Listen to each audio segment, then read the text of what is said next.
هیچ خبری نیست. اومدم، تازه اومدم. این دوستمونه.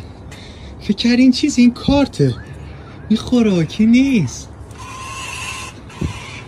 خوشگل من. آخ ببین یکی دیگه اومد. یکی دیگه. قربون تاجتون بشم من. بله بله. ببخش بسکویت ندارم، ببخشید.